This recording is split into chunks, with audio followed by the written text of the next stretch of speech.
Welcome दोस्तों। मेरा नाम है शहबाज हुसैन और मैं आपका स्वागत करता हूं अपने इस यूट्यूब चैनल पर। आज मैं आपके लिए एक बहुत ही इंपॉर्टेंट वीडियो लेकर आया हूं शेयर मार्केट से रिलेटेड। शेयर मार्केट क्या होता है, शेयर मार्केट में डीमैट एंड ट्रेडिंग अकाउंट का मतलब क्या होता है, स्टॉक मार्केट के अंदर इंट्राडे, डिलीवरी, ट्रेडिंग या फिर इन्वेस्टमेंट का क्या मतलब होता है, और स्टॉक मार्केट ही पैसा कमाने का या फिर इन्वेस्ट करने का सबसे अच्छा ऑप्शन ही क्यों है, एफडी या फिर अदर जो हमारे ऑप्शन है वो अच्छे ऑप्शन क्यों नहीं है। तो इन सारे सवालों का जवाब मैं आपको इस वीडियो के अंदर आज देने वाला हूँ, तो वीडियो को पूरा देखिएगा। शुरुआत करने से पहले अगर आपने हमारे चैनल को सब्सक्राइब नहीं किया है तो चैनल को सब्सक्राइब कर दीजिए और बेल आइकन भी दबा दीजिए, क्योंकि स्टॉक मार्केट, म्यूचुअल फंड और फाइनेंस से रिलेटेड मैं आपके लिए वीडियोस लाता रहता हूँ, तो वीडियोस आपको टाइम से मिलती रहेंगी। तो अब बिना वक्त ज़ाया किए शुरू करते हैं। सबसे पहले हम ये जानते हैं कि शेयर मार्केट क्या होता है। तो शेयर मार्केट को जानने से पहले हमें समझना पड़ेगा कि शेयर क्या होता है। शेयर का मतलब होता है अंश। अंश का मतलब होता है एक हिस्सा। जो बड़े बड़े बिजनेसमैन होते हैं उनको इतना बड़ा बिजनेस करने के लिए बहुत सारे पैसों की आवश्यकता होती है, बहुत सारे पैसों की ज़रूरत होती है। तो वो इतना सारा पैसा अकेले बिजनेस में नहीं लगा सकते, इसलिए वो जो उनका पैसा होता है वो लोगों से इकट्ठा करते हैं, लोगों को शेयर इशू करते हैं। वो कहते हैं आप आइए हमारी कंपनी में पैसा लगाइए और कंपनी के मालिक बन जाइए। जो कंपनी का शेयर होल्डर होता है वह कंपनी का मालिक कहा जाता है। जैसे रिलायंस इंडस्ट्रीज के मैंने 10 शेयर खरीदे, तो मैं रिलायंस इंडस्ट्री का शेयर होल्डर हूँ, और शेयर होल्डर का मतलब होता है कंपनी का मालिक। तो मैं एक तरह से रिलायंस इंडस्ट्रीज का मालिक भी बन चुका हूँ। तो अब मुझे फ़ायदा कैसा होगा। जैसे रिलायंस इंडस्ट्रीज का प्राइस आज 100 रुपये है, और मुझे ये लगता है कि रिलायंस इंडस्ट्री एक बहुत अच्छी कंपनी है और ये आगे जाके बहुत अच्छा करेगी, बहुत अच्छा प्रॉफिट कमाएगी। तो अगर मैंने 100 रुपये के दाम पर उसका एक शेयर बाय कर लिया या फिर 10 शेयर बाय कर लिए, और अगर वो कंपनी फ्यूचर में जाकर अच्छा करती है, अच्छा परफॉर्म करती है, तो उसका जो शेयर प्राइस है वो उसकी ग्रोथ को फॉलो करेगा, तो उसका शेयर प्राइस भी ऊपर जाएगा। तो अगर उसका शेयर प्राइस 105 जाता है, 110 जाता है, तो वहाँ मुझे जो है प्रॉफिट हो जाता है। और वहीं अगर उसका शेयर प्राइस ऊपर ना जाकर नीचे जाता है तो वहाँ पर मुझे लॉस भी हो सकता है। तो अगर प्रॉफिट आपका है तो लॉस भी आप ही का होता है। तो ये था एक इंट्रोडक्शन शेयर के लिए। शेयर क्या होता है, कैसे आप किसी कंपनी में शेयर बाय करते हैं, और अगर वो उसमें आपको प्रॉफिट कैसा होता है और उसमें लॉस कैसे होता है। तो अब सवाल ये आता है कि हमने ये जान लिया कि किसी कंपनी का शेयर जो होता है हम उसको कैसे खरीदें, उसमें हमें प्रॉफिट कैसे होगा और लॉस कैसे होगा। अब ये सवाल आता है कि शेयर खरीदे कैसे जाए, इसके लिए हमें क्या करना पड़ेगा। तो उसके लिए आपको डीमेट और ट्रेडिंग अकाउंट खुलवाने की जो है ज़रूरत होती है। जैसे आप अपना पैसा बैंक पे रखना चाहते हैं तो उसके लिए आपको बैंक अकाउंट की ज़रूरत होती है। ऐसे ही अगर आप किसी कंपनी के शेयर खरीदना चाहते हैं तो उसके लिए आपको डीमेट अकाउंट की ज़रूरत होती है। जैसे आपका पैसा बैंक में रहता है, ऐसे ही डीमेट अकाउंट में आपके शेयर से रहते हैं।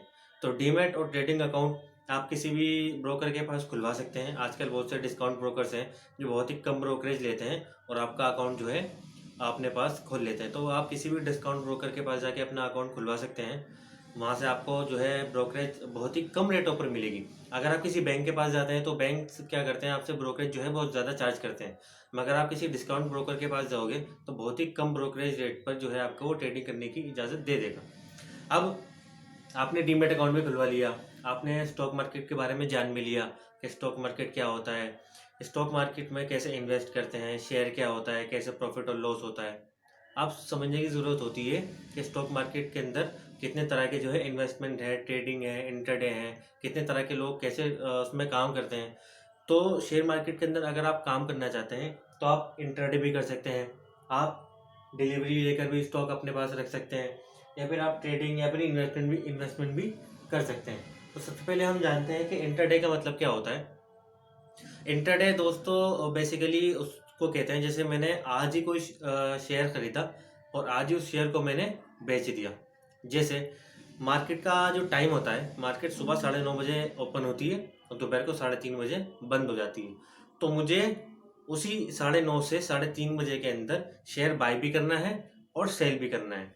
यानी कि मुझे एक ही दिन के अंदर शेयर की बाइंग और सेलिंग दोनों करनी पड़ेगी। अगर मैंने बाय किया है तो आज की डेट में उसको सेल करना पड़ेगा, अगर मैंने सेल किया है तो आज की डेट में है उसको बाय करना पड़ेगा। तो इंट्राडे का मतलब बेसिकली ये होता है कि एक ही दिन में आपको शेयर बाय भी करना पड़ेगा और उसको सेल भी करना पड़ेगा। एक ही दिन में लेन देन को हम कहते हैं इंट्राडे। और वहीं दूसरा हमारा आता है डिलीवरी। डिलीवरी का मतलब ये होता है कि अगर आपने किसी शेयर को लिया और आप उसको 24 घंटे के बाद यानी एक दिन के बाद कभी भी बेचना चाहते हैं, तो वो हमारा डिलीवरी होता है। जैसे आपने एक शेयर आज लेके रख लिया और आप सोचते हैं कि इसको आज नहीं, मैं 2-4 दिन बाद या एक हफ्ते बाद, एक महीने बाद, जब भी मुझे प्रॉफिट होगा मैं तब इसको बेचूंगा। तो वहां पर आपका जो है डिलीवरी काम करेगा, आपको वो स्टॉक डिलीवरी के अंदर लेना पड़ेगा। डिलीवरी का मतलब होता है एक दिन से ज्यादा के लिए शेयर अपने पास रखना, और इंटरडे का मतलब होता है एक ही दिन में बाय करके एक ही दिन में सेल कर देना। अब तीसरा हमारे पास जो ऑप्शन आता है वो आता है ट्रेडिंग। आप स्टॉक मार्केट के अंदर ट्रेडिंग भी कर सकते हैं। ट्रेडिंग का मतलब ये होता है कि स्टॉक आप खरीदे हैं और 15 दिन में आपने, जब आपको प्रॉफिट आया उसके बाद बेच दिए, एक महीने बाद प्रॉफिट आया उसके बाद बेच दिए, हो सकता है 2 महीने बाद प्रॉफिट आया आपने तब बेच दिए। तो आप ट्रेडिंग में बाइंग सेलिंग करके भी प्रॉफिट अपना जो है जनरेट कर सकते हैं। और उसके अलावा जो एक और ऑप्शन आपके पास बचता है वो होता है इन्वेस्टमेंट। इन्वेस्टमेंट का मतलब ये होता है कि आप किसी कंपनी में लॉन्ग टर्म जो है इन्वेस्ट करें। इन्वेस्टमेंट करने के लिए आपको थोड़ी सी पढ़ाई करनी पड़ती है, उस कंपनी का फंडामेंटल एनालिसिस करना पड़ता है। फंडामेंटल एनालिसिस अगर आपको नहीं पता कि क्या होता है, तो आगे मैं उसके ऊपर एक डिटेल वीडियो बनाने वाला हूँ, आप उस वीडियो को ज़रूर देखिएगा। उस वीडियो में मैं कवर करूँगा कि फंडामेंटल एनालिसिस क्या होता है और इसके अंदर क्या क्या चीज़ें इंक्लूड होती हैं। तो इन्वेस्टमेंट के लिए हमें क्या करना पड़ता है, फंडामेंटल एनालिसिस करना पड़ता है। फंडामेंटल एनालिसिस मतलब उस कंपनी की बैलेंस शीट देखनी पड़ती है, उस कंपनी का प्रॉफिट एंड लॉस अकाउंट देखना पड़ता है, उसका कैश फ्लो देखना पड़ता है। ये सारी चीज़ें हमारी फंडामेंटल एनालिसिस के अंदर इंक्लूड होती हैं। तो हमें बहुत सारी पढ़ाई करनी पड़ती है, उस कंपनी के बारे में जानना पड़ता है। उसके बाद अगर हम ये कंक्लूजन निकालते हैं कि हाँ ये कंपनी बहुत अच्छी है, इस कंपनी के अंदर बहुत ही पोटेंशियल है और ये आगे जाकर कंपनी बहुत अच्छा करने वाली है, तो हम उसमें इन्वेस्ट कर देते हैं लॉन्ग टर्म के लिए, 1 साल के लिए, 2 साल के लिए, 5 साल के लिए, 10 साल के लिए। तो उसको हम बोलते हैं इन्वेस्टमेंट। तो ये सारे ऑप्शन जो है आपके पास अवेलेबल हैं। मैं आपको यही प्रेफर करूंगा कि आप इंटरडे में तो बिल्कुल ही मत जाइए, क्योंकि इंटरडे की जो ट्रेडिंग होती है वो बहुत ही स्पेकुलेटिव होती है और बहुत ही वोलेटाइल होती है। इसमें आपको जो है रिस्क होता है वो बहुत ज़्यादा होता है। इसमें आपको लॉस होने का जो चांसेस होते हैं वो 80% होते हैं और प्रॉफिट के सिर्फ 20% होते हैं। वहीं आप डिलीवरी या फिर ट्रेडिंग करते हैं तो इसमें जो होता है आपके चांसेस होते हैं लॉस के वो बहुत ही कम होते हैं, क्योंकि आप उस शेयर को तभी बेचोगे जब आपके पास आपका प्रॉफिट होगा। जैसे आपने 10 रुपये पे कोई स्टॉक लिया, अगर वो एक दिन में 12 नहीं 12, 13 पे, 11 पे नहीं पहुंचता है और अगर आप इंटरडे में ट्रेड करते हो तो आपको मजबूरन वो शेयर आपका बेचना पड़ेगा, चाहे आपको प्रॉफिट हो चाहे आपको लॉस हो। मगर डिलीवरी और ट्रेडिंग के अंदर ऐसा बिल्कुल नहीं होता है। अगर आपने कोई स्टॉक लिया और आपको प्रॉफिट नहीं मिलता है, तो आपको जब तक प्रॉफिट नहीं मिलता है जब तक अपने पास वो स्टॉक आप रख सकते हो, जब भी आपको प्रॉफिट मिले तब आप उसको बेच सकते हो। और ऐसा ही इन्वेस्टमेंट में होता है कि आप जब तक आपको प्रॉफिट नहीं मिले जब तक आप उसको बेचिए मत, अपने पास रखिए। तो ये जो कुछ बेसिक्स टर्म्स थी स्टॉक मार्केट से रिलेटेड जो मैंने आपको समझाई कि स्टॉक मार्केट क्या होता है, किसी कंपनी का शेयर किसे कहते हैं, बड़े बिजनेसमैन जो होते हैं वो शेयर क्यों इशू करते हैं, क्योंकि उन्हें अपना बिजनेस बढ़ाने के लिए आगे पैसों की ज़रूरत होती है, इसलिए वो मार्केट में जो है शेयर इशू करते हैं। आप उनके शेयर खरीदिए, उनकी कंपनी का मालिक बनिए, और अगर इनका स्टॉक का प्राइस ऊपर जाता है तो आपको प्रॉफिट मिलेगा और स्टॉक का प्राइस नीचे आता है तो आपको लॉस भी होगा। उसके बाद शेयर खरीदने के लिए हमें डीमैट और ट्रेडिंग अकाउंट की ज़रूरत होती है, वो मैंने आपको समझा दिया। आप किसी भी डिस्काउंट ब्रोकर के पास जाके अपना डीमैट एंड ट्रेडिंग अकाउंट खुलवा सकते हैं। उसके बाद हमने जाना कि इंटरडे क्या होता है, डिलीवरी क्या होती है, ट्रेडिंग क्या होती है, प्री इन्वेस्टमेंट क्या होती है, वो सारी चीज़ें हमने समझी। अब सबसे बड़ा सवाल ये आता है कि स्टॉक मार्केट को लेकर इंडिया के लोग इतने नेगेटिव क्यों हैं। आप किसी को भी पूछेंगे इंडिया में ज़्यादातर क्या होता है, स्टॉक मार्केट से लोग अवेयर नहीं हैं। आज भी इंडिया की जितनी भी पॉपुलेशन है उसमें सिर्फ 2 या 3% स्टॉक मार्केट में ट्रेडिंग या फिर इन्वेस्टमेंट करती है। ज़्यादातर लोग स्टॉक मार्केट में नहीं आते हैं। क्यों? क्योंकि शुरू से ही हमें ये समझाया जाता है, हमारी जो पिछली जनरेशन्स रही हैं उनको यही समझाया जाता है कि जो भी रिस्क वाली चीज़ होती है उससे आप दूर रहो, आप जोखिम से दूर रहो। मगर आज की जनरेशन है वो इस चीज़ को जान नहीं है कि स्टॉक मार्केट में कैसे इन्वेस्ट करें, म्यूचुअल फंड में कैसा इन्वेस्ट करें, क्योंकि आपका जो पैसा है वो आप बैंक में रखते हो। तो जो इन्फ्लेशन होता है, इन्फ्लेशन का अगर आपको मतलब नहीं पता है तो मैं आपको बता देता हूँ। इन्फ्लेशन का मतलब होता है महंगाई। इंडिया में जो करंट इन्फ्लेशन है वो 5 या 6% का है, यानी कि 5 या 6% से जो है महंगाई हर साल इंडिया की बढ़ रही है। तो अगर आप अपना पैसा बैंक में रखते हैं, बैंक आपको इंटरेस्ट देता है 3% का, इन्फ्लेशन है 5-6% का, तो आपका पैसा बढ़ने के बजाय आपका पैसा घट रहा है। उससे अच्छा है आप उसको म्यूचुअल फंड में लगाओ, आप उसको स्टॉक मार्केट में लगाओ, या कहीं ना कहीं इन्वेस्ट करो। तो आज की जनरेशन इस बात को समझ रही है कि पैसों को इन्वेस्ट करना कितना ज़रूरी है, और स्टॉक मार्केट ही क्यों सबसे अच्छा ऑप्शन है इन्वेस्ट करने का।